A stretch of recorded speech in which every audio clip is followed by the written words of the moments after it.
Hello बच्चों, कैसे हो आप सब। आई होप कि आप सभी अच्छे हो गए। मैं Sangeeta from learn hub, the learning platform, जहां पढ़ सकते हैं math science SST absolutely free at learnhub.com।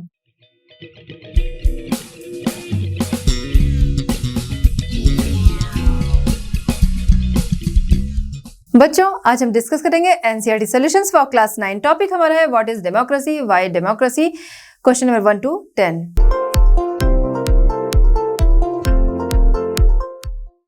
चलिए बच्चों, हमारा आज का चैप्टर स्टार्ट करते हैं। क्वेश्चन नंबर 1 हमारा है, here is some information about 4 countries. Based on this information how would you classify each of these countries? Right democratic, undemocratic और not sure against each of these. Question हमारा क्या है कि आपके सामने कुछ इन्फॉर्मेशन है, उसके बेस पे आपको बताना है कंट्री डेमोक्रेटिक है, अनडेमोक्रेटिक है, या फिर आप उसके बारे में श्योर नहीं है, तो उसे नॉट श्योर से शो करना है। चलिए ये देखते हैं। इसमें ए हमारा है country A, people who do not accept the country's official religion do not have a right to vote. देखिए यहाँ पर क्या है, कंट्री ए है जहां पर ऑफिशियल रिलीजन जो है वो ना मानने वालों को वोट करने का राइट नहीं है। तो ये क्या होगा, ये ऐसी जगह होगा, ये वो कंट्री जो क्या होगी, वो अनडेमोक्रेटिक होगी। क्यों होगी? क्योंकि अगर एज 18+ है तो उसे वोट करने का राइट है। वोट करने के लिए ना तो रिलीजन देखते हैं, ना रीजन देखते हैं, और ना ही तो जेंडर देखते हैं। इन चीज़ों का कोई मायने नहीं रखता। उसके लिए मायने रखता है तो सिर्फ 18+ एज। तो अगर 18+ एज है तो उसे वोट करने का राइट है। अगर कहीं पर वोट करने का राइट नहीं मिल रहा है क्योंकि वो पर्सन वहाँ का ऑफिशियल रिलीजन जो है वो एक्सेप्ट नहीं कर रहा है, तो वो कंट्री क्या होगी, वो होगी अनडेमोक्रेटिक। नेक्स्ट हम देखते हैं बी हमारा है country B, the same party has been winning election for the last 20 years. कोई पार्टी है जो कि लास्ट 20 ईयर से इलेक्शन जीत रही है। तो इसमें क्या है कि हमें जो इंफॉर्मेशन मिली है इसमें आगे पीछे हमें कुछ नहीं पता है, सिर्फ इतनी ही इंफॉर्मेशन मिली है कि कोई पार्टी है जो कि लास्ट 20 ईयर से इलेक्शन जीत रही है। अब हमें ये नहीं पता है कि वो जो कंट्री है, यहाँ पर इंफॉर्मेशन जो है वो अधूरी है, इनकम्प्लीट इंफॉर्मेशन है, क्योंकि हमें ये नहीं पता है वो कंट्री अगर जीत रही है तो हो सकता है उसकी लोकप्रियता इतनी ज़्यादा है कि हर बार कोई लोग उन्हें ही जिता रहे हैं, और ये भी हो सकता है कि वो लोग उस पार्टी के लोग ही अपनी पार्टी को जिता रहे हैं, ज़बरदस्ती जिता रहे हैं। तो इसलिए हमें इसमें बाकी कंडीशंस, बाकी इंफॉर्मेशन का पता नहीं है, इसलिए इसे हम शो करेंगे नॉट श्योर से, क्योंकि हमें पता नहीं है कि वो जो पार्टी है वो लास्ट 20 ईयर से जीत तो रही है, लेकिन क्यों जीत रही है, तो यहाँ पर हमें नॉट श्योर है। नेक्स्ट हम देखते हैं सी हमारा है country C, ruling party has lost in the last 3 elections. Ruling party last 3 election से हार रही है, तो इलेक्शन को हार रही है रूलिंग पार्टी। तो रूलिंग पार्टी लास्ट 3 ईयर से इलेक्शन हार रही है, ऐसी कंट्री जो होगी वो होगी डेमोक्रेटिक, क्योंकि हो सकता है कि रूलिंग पार्टी का जो काम रहा हो वो लोगों को पसंद नहीं आया, तो इसलिए वो इलेक्शन हार रहे हैं। और हो सकता है कि ये भी हो सकता है जो अदर पार्टी है जो जीत रही है, उस रूलिंग पार्टी जो है उसके काम अच्छे रहे, लोगों को पसंद रही, लेकिन जो अदर पार्टी है उसके काम, उसके जो भी उनकी जो भी पॉलिसीज हैं वो लोगों को ज़्यादा पसंद आई, इसलिए लोगों ने उन्हें जिताया। तो इसलिए ये क्या है, ये डेमोक्रेटिक है। तो यहाँ पर ये कंट्री क्या होगी, डेमोक्रेटिक होगी। नेक्स्ट हम देखते हैं डी है country D, there is no independent election commission. कोई कंट्री है जहां पर इलेक्शन कमीशन जो है वो स्वतंत्र नहीं है, उस कंट्री में इलेक्शन कमीशन इंडिपेंडेंट नहीं है, तो वो क्या होगा, वहां पर वो होगा अनडेमोक्रेटिक, क्योंकि इलेक्शन कमीशन जो है वो उसकी जिम्मेदारी है वोटिंग कराना, तो इलेक्शन करवाना उसकी जिम्मेदारी है, उसे क्या है, उसका स्वतंत्र होना बहुत ज़रूरी है, उस पर ज़बरदस्ती किसी की नहीं चल सकती। तो अगर कोई कंट्री है जहाँ पर इलेक्शन पार्टी जो है वो इंडिपेंडेंट नहीं है, तो वो कंट्री क्या होगी, वो होगी अनडेमोक्रेटिक। तो हम यहाँ पर शो करेंगे अनडेमोक्रेटिक। चलिए बच्चों देखते हैं क्वेश्चन नंबर 2। क्वेश्चन नंबर 2 हमारा है, here is some information about 4 countries. Based on this information, how would you classify each of these countries? Right, democratic, undemocratic और not sure against each of these। देखिए यहाँ पर क्या कह रहा है, जो हमने फर्स्ट क्वेश्चन में देखा, इंफॉर्मेशन है उसके बेस पे डिसाइड करना है कंट्री डेमोक्रेटिक है, अनडेमोक्रेटिक है, या फिर आप उसके बारे में श्योर नहीं है। जिसके बारे में श्योर नहीं है वहां पर नॉट श्योर से शो करना है। आइए देखते हैं इसमें ए है हमारा country B, the parliament can not pass a law about the army without the consent of the chief of army. यहाँ पर क्या है, पार्लियामेंट आर्मी के लिए कोई भी लॉ पास नहीं कर सकता है बिना चीफ ऑफ आर्मी के कंसेंट के, चीफ ऑफ आर्मी की मंजूरी के बिना पार्लियामेंट सेना के लिए कोई भी लॉ पास नहीं कर सकता। ये क्या होगा, ये अनडेमोक्रेटिक कंट्री में ही होगा, क्योंकि डेमोक्रेटिक कंट्री जो होगी वहां पर पार्लियामेंट आर्मी के बारे में कोई भी लॉ जो है वो पास कर सकती है। उसके लिए चीफ ऑफ आर्मी से डिस्कशन हो सकता है, उनकी राय ली जा सकती है, लेकिन ये कि उनकी मंजूरी के बिना कोई भी लॉ जो है वो आर्मी के लिए पास नहीं किया जा सकता, वो क्या होगा, वो अनडेमोक्रेटिक कंट्री में ही होगा। तो कंट्री बी जो है वो है अनडेमोक्रेटिक कंट्री। नेक्स्ट हम देखते हैं बी में है country Q, the parliament can not pass a law reducing the powers of the judiciary. यहाँ पर क्या है, पार्लियामेंट जो है वो जुडिशरी की पावर रिड्यूस करने के लिए कोई लॉ नहीं पास कर सकती है। तो पार्लियामेंट जो है वो जुडिशरी के पावर्स को कम भी कर सकती है और ज़्यादा भी कर सकती है। तो जिस भी कंट्री में पार्लियामेंट जो है वो जुडिशरी की पावर्स को रिड्यूस नहीं कर सकती है, वो कंट्री क्या होगी, वो होगी अनडेमोक्रेटिक, क्योंकि डेमोक्रेटिक में वो जुडिशरी के जो पार्लियामेंट है, जुडिशरी के जो पावर्स है उसे कम भी कर सकती है और ज़्यादा भी कर सकती है। ये हो गई हमारी कंट्री क्यू जो है वो अनडेमोक्रेटिक। नेक्स्ट हम देखते हैं सी है country R, the country's leader can not sign any treaty with another country without taking permission from its neighboring country। यहाँ पर क्या है, कंट्री आर के बारे में बात हो रही है कि वो अदर कंट्री के साथ कोई भी ट्रीटी साइन नहीं कर सकती है बिना नेबर कंट्री की परमिशन के। ये क्या होगा, ये अनडेमोक्रेटिक कंट्री में ही होगा, यानी कि कंट्री आर जो है वो क्या होगी, अनडेमोक्रेटिक होगी। इसका मतलब ये है कि वो अनडेमोक्रेटिक कंट्री है, क्योंकि कंट्री आर पे अगर उसको कोई भी कंट्री के साथ, अदर कंट्री के साथ उसे ट्रीटी करने के लिए नेबर कंट्री की परमिशन की ज़रूरत है। इसका मतलब है कि कंट्री आर जो है वो नेबर कंट्री के कंट्रोल में है, तो वो वहाँ डेमोक्रेटिक कंट्री वो नहीं होगी, वो होगी अनडेमोक्रेटिक। क्योंकि डेमोक्रेटिक जो कंट्री है, तो भाई बात यही है कि कंट्री मेरी, फैसले मेरे, नेबर कंट्री की जरूरत उसमें नहीं है। तो वहां पर नेबर कंट्री क्या कर सकती है, बस राय दे सकती है अपनी, लेकिन ये कि नेबर कंट्री के परमिशन के बिना किसी कंट्री के साथ ट्रीटी नहीं की जा सकती, ये होगा अनडेमोक्रेटिक कंट्री में ही, यानी कि कंट्री आर जो है वो भी हो गई अनडेमोक्रेटिक। नेक्स्ट हम देखते हैं डी, यहाँ पर है country S, all the major economic decisions about the country are taken by officials of the central bank which the ministers can not change. यहाँ पर क्या है कि सभी इकोनॉमिक डिसीजन जो हैं वो सेंट्रल बैंक के ऑफिसर्स लेते हैं, जिन्हें कि मिनिस्टर्स जो है वो चेंज नहीं कर सकते हैं। तो ये क्या होगा, ये अनडेमोक्रेटिक कंट्री में होगा, क्योंकि कंट्री के इकोनॉमिक जो भी मेजर इकोनॉमिक डिसीजंस होते हैं उसके लिए सेंट्रल बैंक के जो ऑफिसर्स हैं उनसे बात हो सकती है, डिस्कशन हो सकता है, लेकिन वो उसके फैसले नहीं ले सकते हैं। ये चीज़ की वो उनके फैसले यहाँ पर है कि कंट्री एस जो है वहाँ पर है कि सेंट्रल बैंक के जो ऑफिसर्स हैं वो कंट्री के मेजर जितने भी इकोनॉमिक डिसीजंस हैं उन्हें वो लेते हैं, उन्हें मिनिस्टर भी चेंज नहीं कर सकते। ऐसा कहाँ पर होगा, ऐसा होगा अनडेमोक्रेटिक कंट्री में। तो ये क्या होगा, ये हो गया अनडेमोक्रेटिक। चलिए बच्चे देखते हैं क्वेश्चन नंबर 3। क्वेश्चन नंबर 3 हमारा है, which of these is not a good argument in favour of democracy, why. यहाँ पर क्या है, कुछ आर्ग्यूज दिए गए हैं, आपको पता करना है कौन सा आर्ग्यू ऐसा है जो कि डेमोक्रेसी के फेवर में नहीं है। ठीक है, आइए देखते हैं। ए है, people feel free and equal in democracy. Democracy में लोग जो हैं वो अपने आप को स्वतंत्र और बराबर समझते हैं, अपने आप को इक्वल एंड फ्री फील करते हैं। तो ये क्या होगा, ये डेमोक्रेसी जो कंट्री होगी, जिस कंट्री में डेमोक्रेसी होगी वहीं पे ऐसा होगा कि लोग अपने आप को फ्री एंड अपने आप को स्वतंत्र और फ्री एंड इक्वल जो है वो समझेंगे कि डेमोक्रेटिक कंट्रीज जो होगी वहां पर क्या होता है कि सभी लोग एक बराबर है कहा जाता है। तो इस वजह से डेमोक्रेसी जहां पर होगी वहां पर लोग अपने आप को फ्री एंड इक्वल फील करते हैं। तो ये क्या होगा, ये डेमोक्रेसी के फेवर में है। ये स्टेटमेंट हमें पता करना है जो डेमोक्रेसी के फेवर में नहीं है। तो उसमें है बी, देखते हैं, democracies resolve conflict in a better way than others. देखिए डेमोक्रेसी जहां पर होगी वहां पर अदर की तुलना में कॉन्फ्लिक्ट्स जो हैं वो ज़्यादा अच्छे तरीके से सुलझाए जा सकते हैं, रिजॉल्व किए जा सकते हैं। तो ये क्या होगा, ये डेमोक्रेसी कंट्री में ही होगा। ये तो सही है क्योंकि ये डेमोक्रेसी के फेवर में है, क्योंकि वहां पर जो भी मतभेद होंगे वो आसानी से सुलझाए जा सकते हैं। नेक्स्ट है D, democratic government is more accountable to the people. Democratic government जो होगी वो लोगों के प्रति ज़्यादा उत्तरदायी होगी।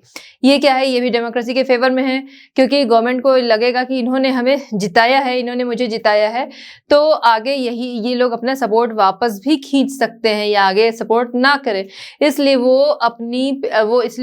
डेमोक्रेटिक गवर्नमेंट जो होती है वो लोगों के प्रति ज्यादा उत्तरदायी होती है। नेक्स्ट है डी, ये सी जो है ये भी क्या है, डेमोक्रेसी के फेवर का आर्ग्यूमेंट है। नेक्स्ट हम देखते हैं डी है, democracies are more prosperous than others. Democracy में अदर की तुलना में ज़्यादा प्रॉस्पेरस होता है, वहाँ वो ज़्यादा समृद्ध होती है। ये क्या होगा, डेमोक्रेसी के फेवर में नहीं है। क्यों? क्योंकि अगर हम देखें कि डेमोक्रेसी ज़रूरी नहीं कि डेमोक्रेसी जहाँ पर है वहाँ के लोग ज़्यादा समृद्ध हों। अगर एग्जाम्पल की बात करें तो सबसे पहले हम इंडिया को ही ले लेते हैं, क्योंकि वहाँ पर क्या है, लोकतंत्र है, वहाँ पर डेमोक्रेसी है। लेकिन ऐसा नहीं है कि इंडिया जो है वो वहाँ प्रॉस्पेरिटी जो है वो ज़्यादा समृद्ध है, ऐसा नहीं है। अगर हम देखें एग्जाम्पल के तौर पे, एक तरफ तो इंडिया जिसमें कि डेमोक्रेसी है बट वहाँ पर प्रॉस्पेरिटी जो है वो ज़्यादा नहीं है। वहीं दूसरी तरफ संयुक्त अरब अमीरात जो है वहाँ पर हम अगर देखते हैं तो वहाँ पर क्या है, मोनार्की है, वहाँ पर राजतंत्र है, लेकिन वहाँ के लोग क्या हैं, ज़्यादा प्रॉस्पेरस हैं, वहाँ के लोग ज़्यादा समृद्ध हैं। तो इसलिए ये जो स्टेटमेंट हमारा डी था ये डेमोक्रेसी के फेवर में नहीं था। और क्यों नहीं था ये भी हमने समझ लिया कि क्यों नहीं था, क्योंकि जरूरी नहीं है, डेमोक्रेटिक कोई ऐसा मेजर नहीं है कि जहाँ पर डेमोक्रेसी हो वहाँ पर प्रॉस्पेरिटी जो है वो ज़रूर होगी। एग्जाम्पल के तौर में इंडिया एंड संयुक्त अरब एमिरेट्स को हमने देख लिया है। आई होप कि आप समझ गए होंगे इसमें से कि कौन सा आर्ग्यू ऐसा है जो कि डेमोक्रेसी के फेवर में नहीं है और क्यों नहीं है। चलिए बच्चों, हम देखते हैं क्वेश्चन नंबर 4। क्वेश्चन नंबर 4 हमारा है, each of these statements contains a democratic and undemocratic elements, right out 1 2 separately for each statement. यहाँ पर क्या है, आपको स्टेटमेंट जो दिया गया है हर स्टेटमेंट में आपको अलग करना है, क्योंकि हर स्टेट में आपको डेमोक्रेटिक भी मिलेंगी बातें और अनडेमोक्रेटिक बातें मिलेंगी। तो आपको उन दोनों बातों को अलग करना है कि इसमें डेमोक्रेटिक क्या है और अनडेमोक्रेटिक क्या है। चलिए आइए देखते हैं। इसमें ए है, a minister said that some laws have to be passed by the parliament in order to confirm to the regulation decided by the World Trade Organization. यहाँ पर क्या है कि वर्ल्ड ट्रेड ऑर्गेनाइजेशन, लोगों ने बोला कि मिनिस्टर ने बोला कि पार्लियामेंट में लॉ पास करना है जो कि WTO के द्वारा डिसाइडेड रेगुलेशन को कंफर्म करता हो, ऐसा लॉ पास करना है। तो इसमें डेमोक्रेटिक क्या है और अनडेमोक्रेटिक क्या है वो हम समझते हैं। सबसे पहले, a minister said that some laws have to be passed by the parliament. तो यहाँ पर क्या है कि मिनिस्टर ने कहा कि पार्लियामेंट में कोई लॉ जो है वो पास करना है। ये क्या है, ये डेमोक्रेटिक है, क्योंकि जहाँ डेमोक्रेटिक कंट्री जो होगी या जहाँ पर डेमोक्रेसी होगी वहाँ पार्लियामेंट पे किसी भी चीज़ों के लिए क्या होगा, लॉ जो है वो पास होंगे। तो ये जो है ये क्या है पोर्शन, ये हमारा डेमोक्रेटिक है, जिसे हम डी से शो करेंगे। एंड जो हमारा अनडेमोक्रेटिक होगा उसे हम UN से शो करेंगे। चलिए आपको क्या करना है, आपको दोनों पोर्शन अलग अलग लिखना है, सेपरेट करके अलग अलग आपको लिखना है। यहाँ पर मैं आपको एक साथ शो कर रही हूँ।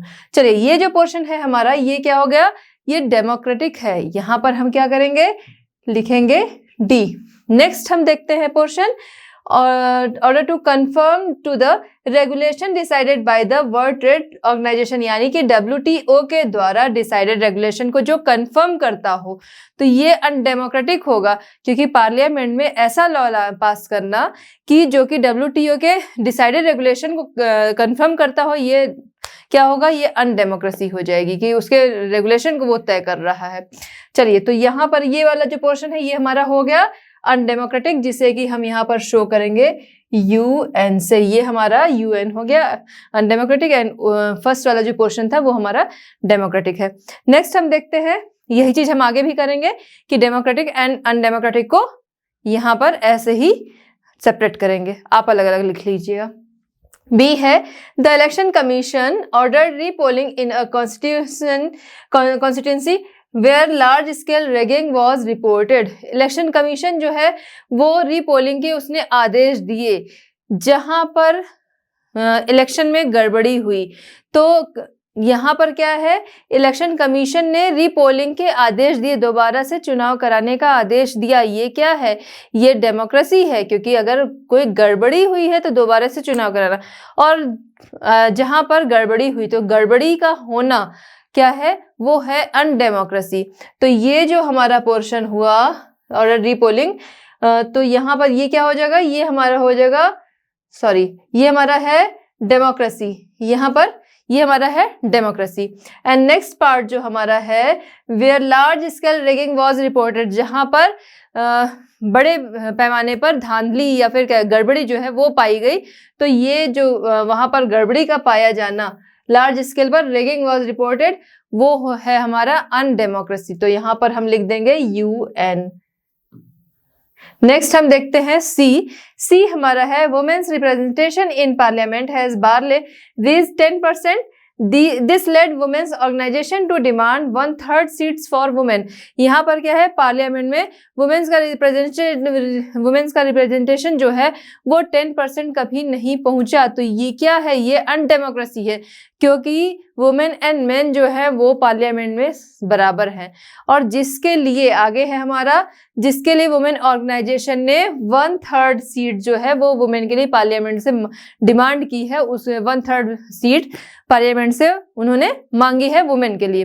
तो ये क्या है, ये डेमोक्रेसी है, क्योंकि वहां पर 10% कभी नहीं पहुंचा, तो इसलिए उन्होंने 1/3% वुमेन के लिए डिमांड की है, ये है डेमोक्रेसी। तो ये वाला जो पोर्शन हमारा है, ये पोर्शन हमारा क्या है, अनडेमोक्रेसी, जिसे कि शो करेंगे UN से। अदर पार्ट जो हमारा है this led women's organisation to demand 1/3 seats for women, ये है डेमोक्रेसी, इसे शो करेंगे हम D से। आई होप कि आप समझ में गए होंगे कि इनमें इनको जो सेपरेट करना है, कौन सा डेमोक्रेटिक है और कौन सा अनडेमोक्रेटिक है, और उसे आपको लिखना कैसे है। चलिए बच्चे देखते हैं क्वेश्चन नंबर 5। क्वेश्चन नंबर 5 हमारा है which of this is not a valid reason for arguing that there is a lesser possibilities of famine in a democratic country।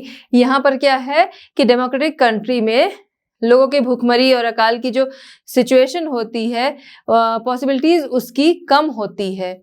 तो इसके लिए इनमें से कौन सा वैलिड रीजन नहीं है। डेमोक्रेटिक कंट्री में हम जानते हैं कि डेमोक्रेटिक कंट्री जो होती है वहां पर अदर लोग भी होते हैं जो कि गवर्नमेंट का ध्यान दिलाएंगे। जहां पर राजतंत्र होगा, जहां पर मोनार्की होगी, तो वहां पर शासन जो है वो ऐसे ही चलेगा, उस पर कोई अंकुश नहीं होगा, निरंकुश तरीके से। लेकिन जहां पर डेमोक्रेसी है वहां पर अपोजिशन पार्टी का भी डर होगा, और जो पब्लिक होगी, क्योंकि पब्लिक वोट करती है, तो इस वजह से भी।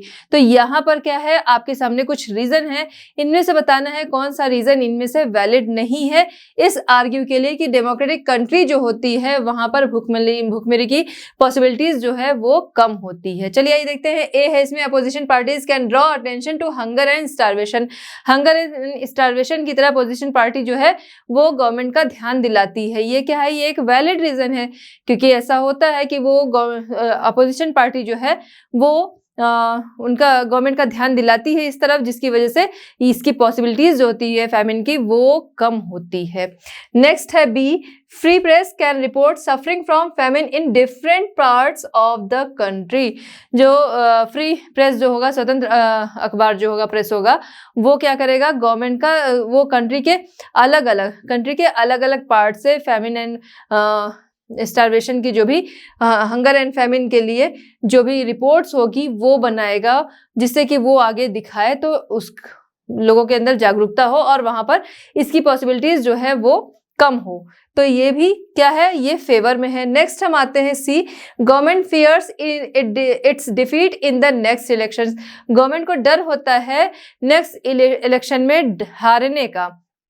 तो ये क्या है, ये भी फेवर में है, क्योंकि गवर्नमेंट को ये डर होता है कि हो सकता है अगर मैंने ध्यान नहीं दिया, हमने ध्यान नहीं दिया तो पब्लिक जो है आगे सपोर्ट नहीं करेगी, हमें वोट नहीं देगी। तो गवर्नमेंट को इसका भी डर होता है, इसलिए गवर्नमेंट जो होती है वो लोगों का ध्यान रखती है, तो वहां पर भी फैमिन की पॉसिबिलिटीज जो होती है वो कम हो जाती है। ये क्या हुआ, वैलिड रीजन। नेक्स्ट हम देखते हैं डी हमारा है people are free to believe in the practice any religion. लोग जो हैं किसी भी रिलीजन किसी भी तर्क को मानने के लिए, किसी भी आचरण को मानने के लिए स्वतंत्र होते हैं। ठीक है, तो ये क्या है, ये वाला जो है लास्ट वाला, ये इस आर्ग्यू के लिए वैलिड रीजन नहीं है। क्यों? क्योंकि लोग किसी भी तर्क को माने, उस पर कोई आचरण करे, इसका फैमिन के कम होने की पॉसिबिलिटी से कोई लेना देना नहीं है। क्योंकि किसी भी तर्क को मानते हैं, उस पे आचरण करते हैं, तो कोई भी तर्क या आचरण जो है वो भूखमरी को कम नहीं कर सकता है, इसलिए ये एक वैलिड रीजन नहीं है।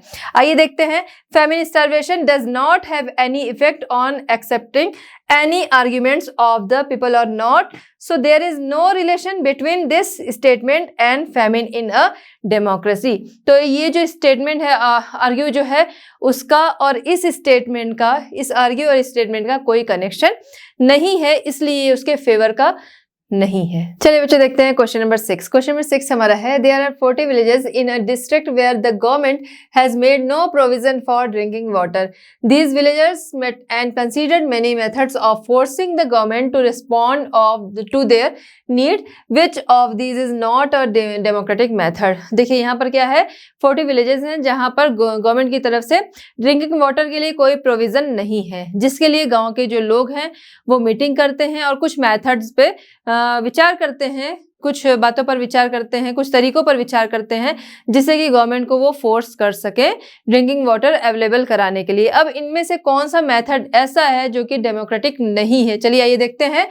ए है filing a case in the courts claiming that water is part of the rights to life. यहाँ पर क्या है कि कोर्ट में केस फाइल करना, क्योंकि ड्रिंकिंग वाटर जो है वो लाइफ का एक पार्ट है, अगर वो उनको नहीं मिल रहा है तो उसके लिए कोर्ट में केस फाइल करना, ये क्या है, ये डेमोक्रेटिक मेथड है। क्योंकि जो चीज़ें नहीं है, जो हमारा राइट है वो नहीं मिल रहा है हमें, तो उसके लिए केस फाइल करना गलत नहीं है, ये एक डेमोक्रेटिक मेथड है। नेक्स्ट है बी हमारा है boycott the next elections to give a message to all parties. Next election में बायकॉट करना, नेक्स्ट इलेक्शन का बायकॉट करना, जिससे कि सभी पार्टियों को एक मैसेज मिल सके। तो ये क्या है, ये भी डेमोक्रेटिक मेथड है। क्योंकि अगर नेक्स्ट इलेक्शन का बायकॉट करेंगे तो जो रूलिंग पार्टी है एंड अदर पार्टी है, सभी को एक डर हो जाएगा कि आगे लोग उन्हें वोट नहीं करेंगे, आगे इलेक्शन का लोग बहिष्कार करेंगे, लोग वोट नहीं करेंगे। तो ये क्या है, ये भी एक डेमोक्रेटिक मेथड है कि इस तरीके से भी कह सकते हैं कि लोगों को पटरी पर लाया जा सकता है कि इलेक्शन का बायकॉट किया, जिससे कि लोगों में एक डर रहेगा कि आगे उन्हें सपोर्ट नहीं मिलेगा, तो इंतजाम करने की वो कोशिश करेंगे। नेक्स्ट है C organising public meeting against the government's policies. Government की पॉलिसीज जो है उसके अगेंस्ट पब्लिक मीटिंग ऑर्गेनाइज करना। तो ये क्या है, ये भी डेमोक्रेटिक मेथड है। क्योंकि जिन लोगों को प्रॉब्लम है, जिन लोगों को वाटर नहीं मिल रहा है, वहाँ के लोग मीटिंग करें और गवर्नमेंट के अगेंस्ट, गवर्नमेंट की पॉलिसीज जो हैं उनके अगेंस्ट वो मीटिंग करें, तो आगे फिर फैसला लिया जाए कि आगे क्या करना है क्या नहीं करना है। लोग ऐसा करते हैं, तो ये क्या है, ये भी एक डेमोक्रेटिक मेथड है। नेक्स्ट हम देखते हैं डी हमारा क्या है, paying money to government officials to get water. Government officers जो हैं उन्हें पानी के लिए पे करना, पे क्या करना, वो हुआ कि पानी वाटर, ड्रिंकिंग वाटर लेने के लिए उन्हें रिश्वत देना। ये क्या है, ये डेमोक्रेटिक मेथड नहीं है। क्यों? क्योंकि पानी की अगर आपके यहाँ व्यवस्था हो जा रही है, किसी के भी यहाँ ड्रिंकिंग वाटर की व्यवस्था हो जा रही है, उसके लिए जो बिल आता है वो पे करना तो ठीक है, लेकिन उसके इंतजाम के लिए रिश्वत देना ये डेमोक्रेटिक मेथड नहीं है। तो इनमें से कौन सा डेमोक्रेटिक मेथड नहीं है? तो वो है ऑप्शन डी जो है हमारा, वो डेमोक्रेटिक मेथड नहीं है। ऊपर का जो स्टेटमेंट है उसे पढ़ते हुए ऑप्शन डी डेमोक्रेटिक मेथड नहीं है, क्योंकि रिश्वत देना किसी को भी कहीं से भी सही नहीं है। तो ये जो है डी हमारा वो है राइट आंसर, और क्यों है वो आप समझ गए होंगे। चलिए बच्चों देखते हैं क्वेश्चन नंबर 7। क्वेश्चन नंबर 7 हमारा है write a response to the following arguments against democracy. यहाँ पर क्या है कि अगेंस्ट डेमोक्रेसी आपको कुछ आर्गुमेंट्स दिए गए हैं, आपको उन्हें रिस्पॉन्स करना है। चलिए आइए देखते हैं। इसमें ए है army is the most discipline and corruption free organization in the country, therefore army should rule the country. यहाँ पर क्या है कि कंट्री में आर्मी जो है most discipline and corruption free organization है, इसलिए कंट्री पर आर्मी को शासन करना चाहिए, रूल करना चाहिए। तो अब चलिए इस पे हमें रिस्पॉन्स करना है। सही है कि आर्मी जो होती है, कंट्री में आर्मी जो होती है वो मोस्ट डिसिप्लिन होती है एंड करप्शन फ्री होती है, लेकिन जो आर्मी होती है उसे लोग नहीं चुनते। यहाँ बात हो रही डेमोक्रेटिक कंट्री की बात हो रही है, तो डेमोक्रेसी में क्या होता है कि लोगों के द्वारा जो चुना जाता है वो रूल करता है। तो जो रूल करता है, जो शासक होता है वो लोगों के द्वारा चुना जाता है, और यहाँ पर आर्मी जो है वो लोगों के द्वारा नहीं चुनी जाती है। इसलिए आर्मी हम कह सकते हैं कि army most discipline and corruption free organization है, लेकिन वो रूल नहीं कर सकती क्योंकि वो लोगों के द्वारा चुनी हुई नहीं है। अगर हम मान लें कि most discipline and corruption free organization है आर्मी, तो क्या वो जरूरी नहीं है वो तानाशाही नहीं करेगी? अगर हम इसके एग्जाम्पल की भी बात करें तो चिली में हम देख सकते हैं ऑगस्ट पिनोशे का शासन, पाकिस्तान में मुशर्रफ का शासन, और जर्मनी में हम देख सकते हैं हिटलर का शासन। तो ये कहना कि आर्मी के लोग जो है मोस्ट डिसिप्लिन हैं एंड करप्शन फ्री हैं, तो वो उन्हें कंट्री पर शासन करना चाहिए, ये क्या है, ये एक डेमोक्रेटिक कंट्री की पहचान नहीं है। डेमोक्रेटिक कंट्री में क्या होगा, जो शासन करेगा, जो रूलर होगा वो लोगों के द्वारा चुना हुआ होगा। चलिए आइए देखते हैं, अगर वो लोगों के द्वारा चुना हुआ है तो वो लोगों के प्रति उत्तरदायी होगा। और आर्मी की बात करें तो आर्मी जो है वो लोगों के द्वारा चुनी हुई नहीं है, वो इलेक्ट होकर आर्मी नहीं आती है। चलिए देखते हैं। The army is important for the defence of the country. Country की रक्षा के लिए आर्मी जो है वो इंपॉर्टेंट है। The army is not elected by the citizens. Citizens के द्वारा वो इलेक्टेड नहीं होती है, so it can not form a democratic government. All fundamental rights are taken away. अगर कहीं पर जो आर्मी है वो उसका शासन होता है, तो अगर उनकी तानाशाही है तो उससे क्या होता है, लोगों के फंडामेंटल राइट्स जो होते हैं, मौलिक कर्तव्य जो है वो भी, मौलिक अधिकार जो हैं वो भी छिन जाते हैं। तो इसलिए कंट्री पे शासन, डेमोक्रेटिक कंट्री में शासन उसी को करना चाहिए जो कि लोगों के, सिटीजन्स के द्वारा इलेक्टेड हो, न कि आर्मी। भले ही वो मोस्ट डिसिप्लिन्ड है, करप्शन फ्री है, लेकिन उसकी कोई गारंटी नहीं कि वो आगे वहां तानाशाही नहीं करेगी, लोगों के मौलिक अधिकार जिसकी वजह से ना छिन जाए, ऐसा ही कोई गारंटी नहीं है। नेक्स्ट हम देखते हैं इसमें बी हमारा है rule of the majority means the rule of ignorant people. What we need is the rule of the voice even if they are in small numbers. यहाँ पर देखिए क्या है, rule of the majority. Majority बहुमत का जो शासन है, मेजॉरिटी का रूल है, वो क्या है, वो उसका मतलब है कि इग्नोरेंट पीपल का शासन, मूर्ख लोगों का शासन कह सकते हैं। तो बहुमत का जो शासन है वो मूर्ख लोगों का शासन है। और आगे क्या है, व्हाट वी नीड, हम क्या चाहते हैं, हम चाहते हैं कि जो शासन करे वो बुद्धिमान हो, भले ही वो कम नंबर्स में हो, मतलब उनकी संख्या कम हो, लेकिन हम सभी चाहते हैं कि बुद्धिमान ही जो है वो वही शासन करे, न कि बहुमत से आने वाला। तो चलिए आइए अब इसको समझते हैं। तो बुद्धिमान है वो शासन करे, उसका इससे कोई रिलेशन नहीं है। क्यों? क्योंकि हमने कई बार ऐसा देखा है कि कि जो बहुत ज़्यादा पढ़ा लिखा हो, एजुकेटेड हो, बुद्धिमान हो, ज़रूरी नहीं कि वो चीज़ों को ज़्यादा अच्छे तरीके से करेगा। अदर पर्सन जो है, जो आपको सिंपल सा दिखेगा, जो इलेक्टेड होके आ रहा है, लोगों के द्वारा चुना जा रहा है, तो वो उससे ज़्यादा काबिल हो सकता है। अगर हम देखें अपने आसपास की ही लाइफ में, एक सिंपल सा हम लोग एग्जाम्पल लेते हैं कि बहुत से लोग होते हैं जो MBA करके बिजनेस स्टार्ट करते हैं, बट वो उतने सक्सेसफुल नहीं होते हैं। अगर हम कंपेयर करें, बहुत से लोग ऐसे होते हैं जो कि बहुत पढ़े लिखे भी नहीं, उनके पास MBA की डिग्री नहीं, कोई डिग्री नहीं है, लेकिन फिर भी वो बिजनेस को बहुत ही अच्छे तरीके से चलाते हैं। पहले के टाइम में हमने देखा और आज के टाइम में भी देख रहे हैं कि ऐसा है। बहुत से ऐसे लोग हैं जिनके पास कोई डिग्री नहीं है, बट वो बिजनेस को बहुत अच्छे से चला रहे हैं। बहुत से लोग हैं जिन्होंने बहुत अच्छी अच्छी जगहों से बिजनेस की MBA की डिग्री ली हो, मगर वो बिजनेस को अच्छी तरह से नहीं चला रहे हैं। तो ये चीज की किसी का बहुत ज्यादा एजुकेटेड होना वो उसकी बुद्धि को डिसाइड नहीं कर सकता कि उसकी बुद्धि बहुत तेज है, और जिसके पास क्वालिफिकेशन नहीं है, सर्टिफिकेट्स नहीं है, तो वो तेज बुद्धि का ना हो, उसकी बुद्धि जो है वो बहुत तीक्ष्ण ना हो, बहुत तेज ना हो, तो ये चीज उसको डिसाइड नहीं करती। तो ये कहना कि बहुमत पे जो शासन है वो इग्नोरेंट पीपल का शासन है और हमें तो बुद्धिमानों की सरकार चाहिए, तो ये इसके लिए आर्ग्यूमेंट जो है हम आगे देखते हैं। इसके लिए जो रिस्पॉन्स है हम देखते हैं, rule of the majority does not mean rule of the fool and uneducated. Majority का जो रूल है उसका ये मतलब नहीं है कि वो मूर्खों और अशिक्षित लोगों का शासन है, फूल एंड एजुकेटेड लोगों का शासन है, उसका ये मतलब नहीं है मेजॉरिटी में रूल करने का। The people who run the government know the law and order. जो गवर्नमेंट चलाता है उसे लॉ एंड ऑर्डर जो होते हैं वो पता होते हैं। जरूरी नहीं कि वो उसके लिए डिग्री की जरूरत है, उसके लिए उन लॉज एंड ऑर्डर्स को जानना जरूरी है। Everyone wants an educated and smart person, but it is not necessary that educated have a sharp intellect. सभी चाहते हैं कि स्मार्ट एंड एजुकेटेड पर्सन हो, लेकिन जरूरी नहीं कि स्मार्ट एंड एजुकेटेड जो पर्सन है उसकी बुद्धि बहुत ज्यादा तीक्ष्ण हो, बहुत ही तेज हो। आई होप कि आप समझ गए होंगे कि इस पे जो रेस्पॉन्स है वो कैसे देना है। चलिए बच्चों, हम देखते हैं क्वेश्चन नंबर 7 का सी।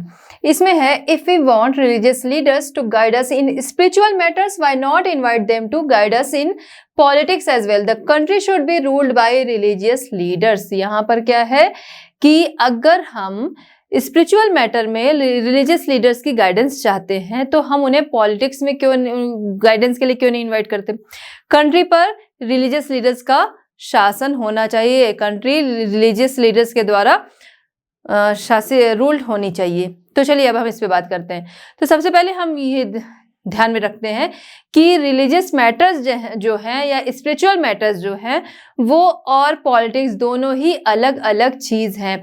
स्पिरिचुअल मैटर में जो धार्मिक गुरु हैं वो हेल्प कर सकते हैं, लेकिन लेकिन पॉलिटिक्स जो है वो कंट्री का बहुत ही इम्पोर्टेंट पार्ट है। क्योंकि कंट्री जो है उसी के द्वारा चलती है। कोई भी कंट्री की प्रोग्रेस क्या है, वहाँ की पॉलिटिक्स के द्वारा चलती है, कह सकते हैं। तो पॉलिटिक्स एंड स्पिरिचुअल मैटर जो है दोनों ही अलग अलग हैं। Religion and politics are different things. Religion can guide in religious matters but politics which is an important part of a country. अगर किसी भी कंट्री में धार्मिक गुरु का शासन होता है तो वहाँ पर संभावना है कि वो उस चीज़ को बहुत अच्छी तरीके से ना संभाल पाए। क्यों? क्योंकि कंट्री में बहुत सारे धर्मों को मानने वाले लोग हैं, बहुत सारे रिलीजन को मानने वाले लोग हैं।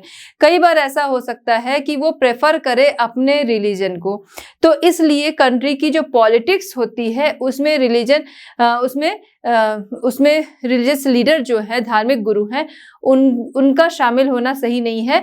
उनको स्पिरिचुअल मैटर जो है उसमें गाइडेंस के लिए उनकी हेल्प ली जा सकती है, बस रिलीजन।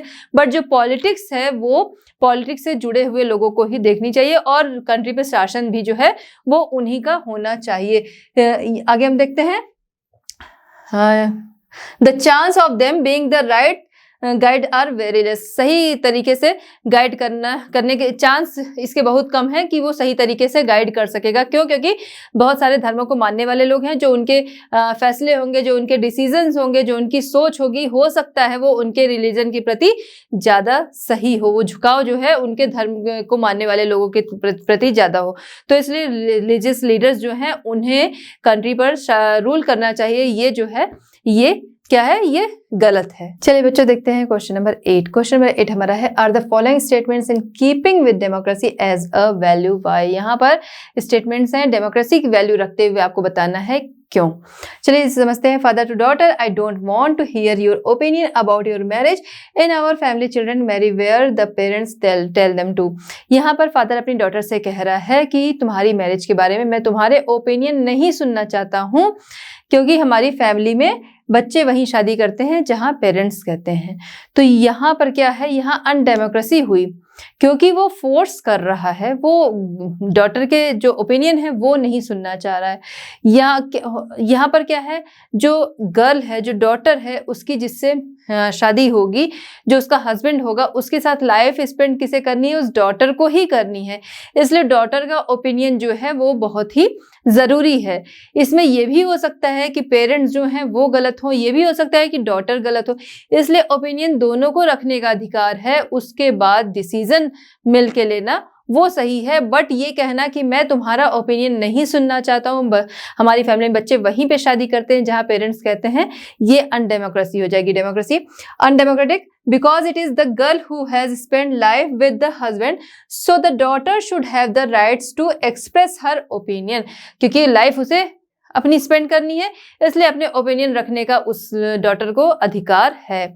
नेक्स्ट हम देखते हैं बी हमारा है right to student don't disturb my concentration by asking me question in the classroom. Teacher जो है वो स्टूडेंट को मना करता है कि क्लासरूम में क्वेश्चन पूछ के उसका कंसंट्रेशन जो है वो डिस्टर्ब ना करे। तो यहाँ पर क्या हो गया, ये अनडेमोक्रेसी हो गई, क्योंकि क्लासरूम में क्वेश्चन पूछने से टीचर का मना किया जाना ये तो गलत है।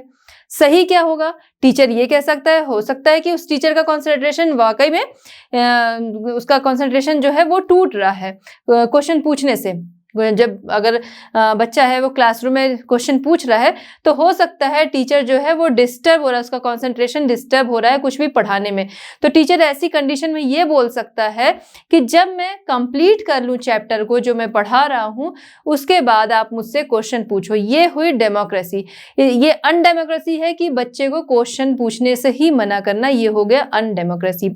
चलिए देखते हैं, अनडेमोक्रेटिक है because it is not right to not allow students to ask question. तो ये उसको राइट्स नहीं है कि वो बच्चे को क्वेश्चन पूछने से मना करे। बस ये कह सकता है कि मेरी बात पूरी हो जाए, मेरा चैप्टर पूरा हो जाए, उसके बाद आप क्वेश्चन पूछो। नेक्स्ट हम देखते हैं C, employ to the officer hour working hours must be reduced according to the law. यहाँ पर क्या है, एम्प्लॉय जो है वो अपने ऑफिसर से कह रहा है कि अकॉर्डिंग टू लॉ उसके वर्किंग आवर्स जो हैं वो रिड्यूस किए जाएं। ये क्या है, ये डेमोक्रेटिक है, क्योंकि लोगों के जो काम करने के घंटे हैं वो डिसाइड हैं और उसी के अकॉर्डिंग लोग काम करते हैं। तो अगर कहीं पर एम्प्लॉय जो है वो अकॉर्डिंग टू लॉ अपने वर्किंग आवर्स रिड्यूस करने की डिमांड कर रहे हैं, ये डेमोक्रेटिक चीज़ है। अगर कहीं पर काम ज़्यादा लिया जाता है तो उसके एवज में या तो पे ज़्यादा किया जाता है और या कोई अपनी मर्जी से काम करता है तो वो ठीक है।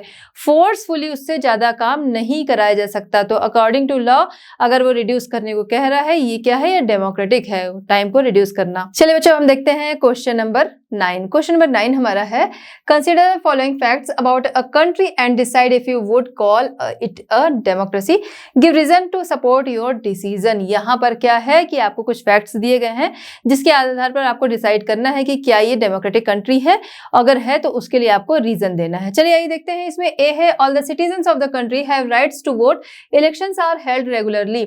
यहाँ पर क्या है कि कोई कंट्री है जहां पर लोगों को वोट करने का राइट है और वहां पर इलेक्शन जो है वो रेगुलरली होते हैं। तो ऐसी कंट्री को हम डेमोक्रेटिक कंट्री कहेंगे, क्योंकि डेमोक्रेटिक कंट्री जो होगी वहां पर सभी को वोट करने का राइट होगा। जो भी 18+ हो गया उसे वोट करने का राइट होगा, तो ऐसी कंट्री को डेमोक्रेटिक कंट्री कहेंगे। नेक्स्ट इसी में है कि वहां पर रेगुलरली इलेक्शन होते हैं, तो ये भी रेगुलरली इलेक्शन का होना ये डेमोक्रेटिक कंट्री की पहचान है।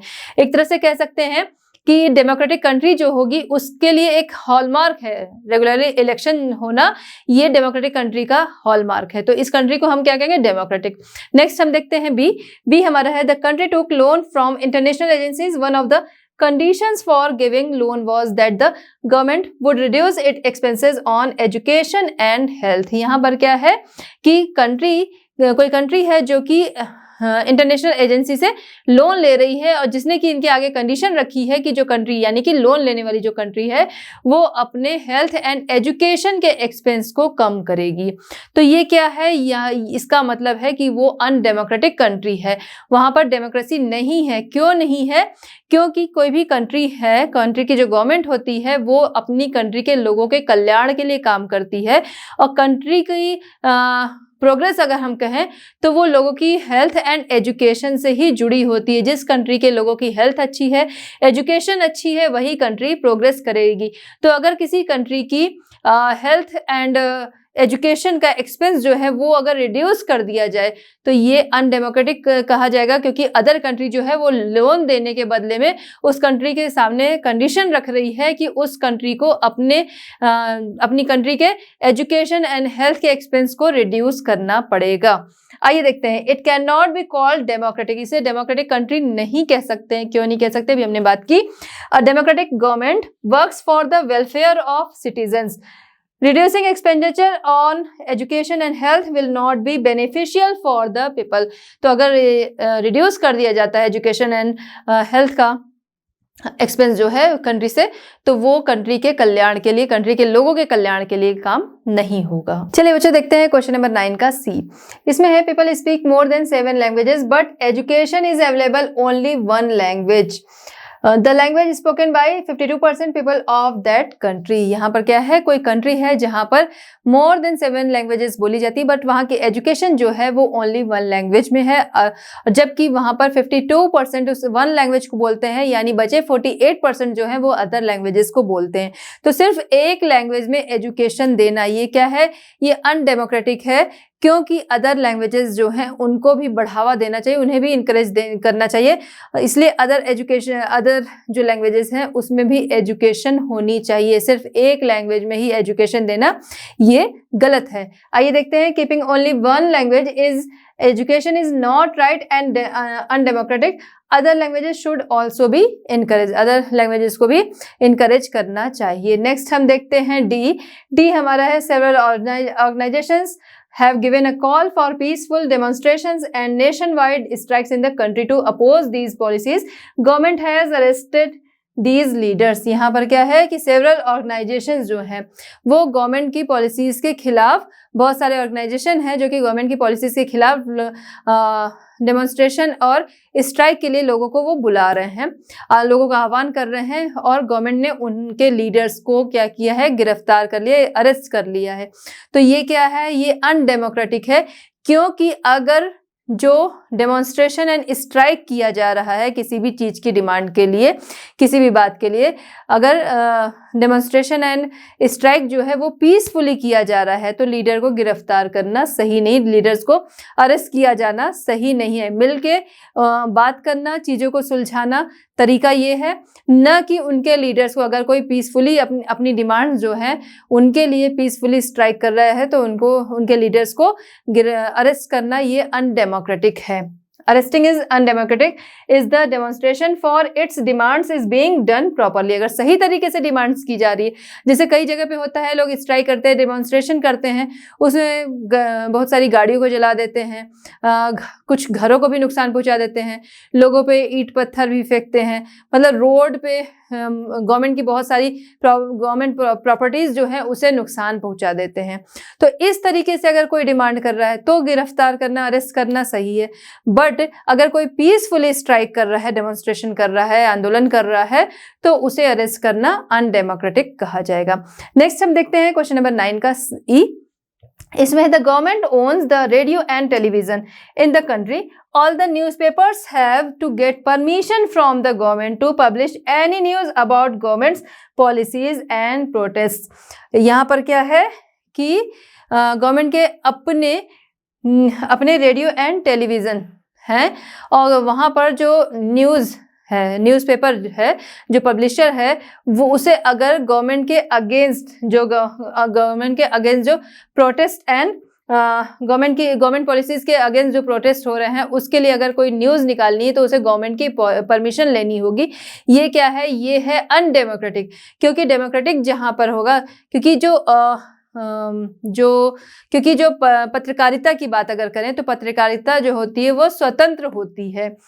जर्नलिज्म जो है वो पूरी तरह से स्वतंत्र होकर काम करता है, उस पर किसी और का दबाव जो है वो नहीं चलता है। अगर किसी ने कोई गलत न्यूज़ दी तो उसके बारे में एक्शन लिया जा सकता है। लेकिन अगर कोई न्यूज़ दे रहा है तो जर्नलिज्म क्या है, वो फ्री होकर काम करता है, स्वतंत्र रूप से काम करता है। उसे कोई भी कोई गवर्नमेंट है, उसकी कोई पॉलिसीज़ हैं या उसके खिलाफ जो प्रोटेस्ट हो रहे हैं, उसकी न्यूज़ निकालने के लिए, उसकी न्यूज़ पब्लिश करने के लिए गवर्नमेंट की परमिशन की ज़रूरत नहीं है। अगर कहीं पे ऐसा है यानी कि कंट्री अनडेमोक्रेटिक है। आइए देखते हैं, journalism is free to publish news, it has to take permission to publish the news of protest, then it is undemocratic. अगर उसे प्रोटेस्ट की और फिर गवर्नमेंट पॉलिसीज जो हैं उनकी अगर न्यूज़ पब्लिश करनी है उसके लिए उन्हें परमिशन लेनी पड़ी, यानी ये क्या है, अनडेमोक्रेटिक कंट्री है। चलिए बच्चों, हम देखते हैं क्वेश्चन नंबर 10। क्वेश्चन नंबर 10 हमारा है, इन 2004 a report published in USA pointed to the increasing inequalities in the country. Inequalities in income reflected in the participation of people in democracy. It also shaped their abilities to influence the decisions taken by the government. The report highlighted that, यहाँ पर क्या है, 2004 USA की एक report है जिसमें कि inequality जो है वो बढ़ रही है। किसके बारे में? जो इनइक्वालिटी है वो इनकम में बढ़ रही है, मतलब किसी की ज़्यादा होगी किसी में कम होगी, तो इनइक्वालिटी जो है वो बढ़ रही है, जिसका सीधा असर पड़ता है गवर्नमेंट के abilities, shaped their abilities to influence the decision. Government के डिसीजन और उनकी एबिलिटीज, जो उनके गवर्नमेंट के जो डिसीजंस होंगे, जो उनकी क्षमता होगी, उस पर उसका सीधा असर पड़ता है। आगे हम क्या है देखते हैं, द रिपोर्ट हाईलाइटेड दैट, वो रिपोर्ट आपके आगे है। चलिए इसमें करना क्या होगा वो हम समझेंगे। पहले हम कुछ पॉइंट्स में है चीजें, उनको डिफाइन करते चलते हैं, फिर देखते हैं इस क्वेश्चन में करना क्या है। If an average black family earns $100, then the income of average white family is $162. A white family has 12 times more wealth than the average black family. यहाँ पर क्या है कि यहाँ पर average, if an average black family earns, black family की earning और white family की अर्निंग दिखाई गई है, जो कि ब्लैक फैमिली की देख रहे हैं कि $100 है, एंड अगर हम वाइट फैमिली की बात करें तो वाइट फैमिली की यहाँ पर एवरेज इनकम $162 है। तो इनमें हम देख रहे हैं बहुत ज़्यादा इनइक्वालिटी है। तो ये इनइक्वालिटी जो है उसका हम सीधा असर देखेंगे वोट पर। क्यों? क्योंकि अगर हम बात करें, there is no dispute that poverty has a direct and profound effect on the democracy. इसमें कोई डिफेक्ट नहीं है, इसमें कोई विवाद नहीं है कि जो गरीबी है, गरीबी का सीधा असर डेमोक्रेसी पे दिखता है। कैसे? जो white family and black family की जो वोटिंग होगी, जो वो वोट करेंगे, तो उसमें हमें ये अंतर देखने को मिलता है। इसे हम आगे समझेंगे अभी। लेकिन जो अर्निंग है दोनों की, तो इसका असर वोटिंग पे भी दिखता है। क्यों? क्योंकि गवर्नमेंट जो है उसी के अकॉर्डिंग, गवर्नमेंट को जहाँ से फायदा मिल रहा है उसी के अकॉर्डिंग गवर्नमेंट के जो काम होंगे वो भी होंगे। तो इसलिए इसका सीधा असर डेमोक्रेसी पे दिखता है, वोटिंग पे दिखता है, और इसीलिए जो गवर्नमेंट होगी वो जो उसके डिसीजंस होंगे और जो उसकी क्षमताएं होंगी वो इससे प्रभावित होंगी। चलिए बच्चों, अब हम इसमें नेक्स्ट देखते हैं, क्वेश्चन नंबर 10 का next point. In a president's election, nearly 9 out of 10 individuals in families with income over $75,000 have voted. These people are the top 20% of the population in terms of their income. On the other hand, only 5 people out of 10 from families with income less than $15,000 have voted. They are the bottom 20% of the population in terms of their income. अब देखिए यहाँ पर क्या है कि president election में individually 9 out of 10, 10 में से 9 लोगों ने वोट किया जिनकी की इनकम हम देखते हैं $75 से ज़्यादा है। उनमें 10 में से 9 लोगों ने वोट किया, जो टोटल पॉपुलेशन थी उसके टॉप 20% लोगों में आते थे। नेक्स्ट हम इसी में देखते हैं कि ऑन द अदर हैंड, वहीं दूसरी तरफ 10 में से 5 लोगों ने वोट किया जिनकी की फैमिली इनकम जो है वो हम देख रहे हैं $15,000 से कम है। तो उन लोगों ने वोट किया, 10 में से 5 लोगों ने, जो कि टोटल पॉपुलेशन के नीचे के 20% में आते हैं। चलिए अब हम इसको समझते हैं। ड्यू टू दिस, इससे हुआ ये कि the decision taken by the government was also affected by the difference in their income. अब इसमें क्या है, इससे क्या हुआ, जो हमने यहाँ पर देखा कि जो वोटिंग हो रही है, जो इलेक्शन हुआ यहाँ पर, प्रेसिडेंट इलेक्शन जो हुआ, वो उस पर हमने देखा जो ज़्यादा इनकम वाले लोग हैं, वो टॉप 20% जो पॉपुलेशन है वो है जिन्होंने $75 से ज़्यादा, $75,000 से ज़्यादा जिनकी इनकम है, उन लोगों में 10 में से 9 लोगों ने वोट किया। और यही हम देख रहे हैं जिनकी इनकम जो है वो $15,000 से कम है, उसमें 10 में से 5 लोगों ने वोट किया।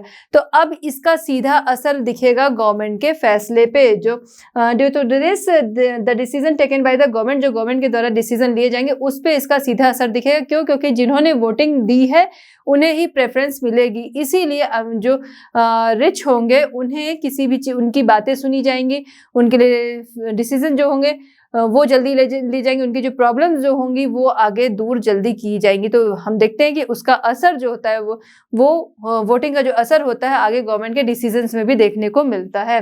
About 95% contribution to the political parties come from the rich. This gives them opportunity to express their opinion and concerns which is not available to most citizens. यहाँ पर क्या है, 95% contribution जो है वो रिच फैमिलीज का है। तो हम देखते हैं अगर जिसकी तरफ से, जैसे अभी हमारी बात हुई थी कि जिससे फायदा मिल रहा है उसे ही आगे फायदा दिया जाएगा, यानी कि जो उनकी हेल्प कर रहा है, वोटिंग से कर रहा है या फिर कंट्रीब्यूशन उनका है, तो इसीलिए उन्हीं की बातों को कंसर्न में लिया जाएगा, उन्हीं की प्रॉब्लम्स सुनी जाएंगी, उन्हीं की प्रॉब्लम्स को दूर किया जाएगा। तो ऐसी जो पॉपुलेशन होगी उनकी संख्या कम ही होगी। क्यों? क्योंकि हम देखते हैं कि बहुत ज़्यादा इनकम वाले लोग कम होंगे। तो जो पार्टीज को सपोर्ट कर रहा है, पार्टीज उन्हीं की बात मानेगी, गवर्नमेंट जो है उन्हीं की बात मानेंगी। उनके लिए पॉलिटिक्स में रास्ते भी ज़्यादा होंगे। वो जो अमीर लोग होंगे वही लोग ज़्यादा इंटरेस्ट भी लेंगे पॉलिटिक्स में, क्योंकि जो गरीब है वो तो अपने इंतज़ाम करने में ही लगा रहेगा और उसके अलावा उसको दिखेगा कि हमारी बातों की पहुँच नहीं है, हमारी बातें नहीं सुनी जा रही हैं। जबकि उसका रीज़न क्या होगा कि इनकी तरफ से कंट्रीब्यूशन, जो अमीर लोग हैं उनकी तरफ से कंट्रीब्यूशन जो है चंदे का वो भी ज़्यादा है, वोटिंग का कंट्रीब्यूशन वो भी उनकी तरफ से ज़्यादा है। तो गवर्नमेंट जो है प्रेफरेंस इन्हें ही देगी और इसमें जो बात सुनी जाएगी तो उसमें हम देखेंगे कि जो रिच फैमिलीज हैं, ये जो वेल्दी पीपल हैं, वो बेटर कंडीशन में होंगे बजाय लो इनकम वाले के। Since most of the donation of political parties come from wealthy families, those wealthy people will be in a better position to influence the decisions of political parties than most work income citizen. तो इसके बारे में हमने देख लिया। अब हम आगे चलते हैं नेक्स्ट पॉइंट पे। चलिए बच्चों देखते हैं क्वेश्चन नंबर 10 का नेक्स्ट पॉइंट। यहाँ पर है, as poor section participate less in politics, the government does not listen to their concern coming out of poverty, getting job, education, health care and housing for them.